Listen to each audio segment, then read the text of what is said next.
Jusque dans quelle mesure peut-on savoir si nous sommes en santé ou non? Eh bien, les 200 employés du groupe Dion de Rouyn-Noranda ont eu droit à un bilan de santé complet, eux, cette semaine. Ils participaient au grand défi des entreprises Pierre Lavoie.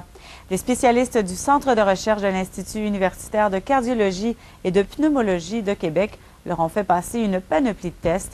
Voici un petit tour guidé de l'unité mobile qui s'était déplacée pour l'occasion dans la région pour son premier arrêt au Québec. Ici, dans l'unité mobile, l'unité plus cardio-métabolique, se passent les évaluations plus tranquilles un peu, là, comme plus de repos. Donc, on utilise une tablette électronique, qui est la tablette iPad, pour faire la collecte de données. Notre professionnel de recherche va procéder à la prise de tension artérielle de repos avec l'appareil automatisé. Puis par la suite, il va pouvoir passer au prélèvement sanguin. Donc ici, on prélève un échantillon là, de sang total. Ces robots-là sont reliés à notre serveur, dans lequel, là, par un numéro matricule du participant, les données, lorsqu'elles vont avoir fini d'être analysées, vont s'en aller directement dans le serveur. Et ces données-là vont être analysées. Ça prend environ 10 minutes. Donc, on va prendre la grandeur et le poids de la personne. Comme ça va nous permettre de calculer l'indice de masse corporelle.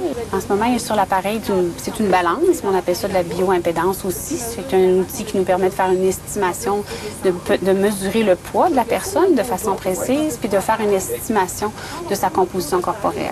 Ici, ce qu'on fait, c'est un test sous-maximal avec des paliers d'effort qui sont un palier d'effort bien standardisé. On fait 4 paliers d'effort de 2 minutes. Si on se trouve avec un cholestérol, une glycémie aléatoire trop élevée, des LDL, une problématique au test à l'effort, on vérifie avec eux s'ils ont un médecin de famille. Si ils ont un médecin de famille, on leur demande d'aller voir leur médecin de famille pour faire vraiment une analyse, des mesures, une évaluation plus précise à ce niveau-là, plus élaborée.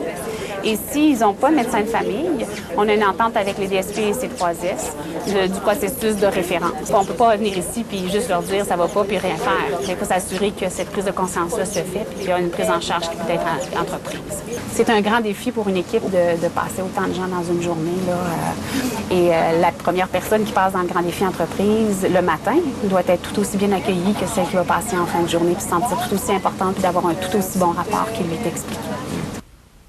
C'est la fin d'une